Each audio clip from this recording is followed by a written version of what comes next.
కోవెల్లో ఊర్వశులైనా ఊరించే మేనకలైనా ఆ చిన్నారిని చూశారంటే చినబోరా తన చెలికత్తెలుగా ఉంటే చాలని అనుకోరా ఏ కలలో లేదే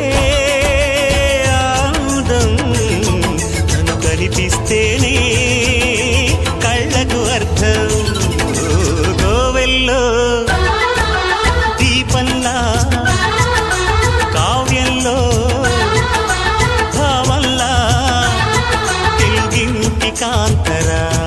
తొలి సంజ కాంతిరా నా ఎదలో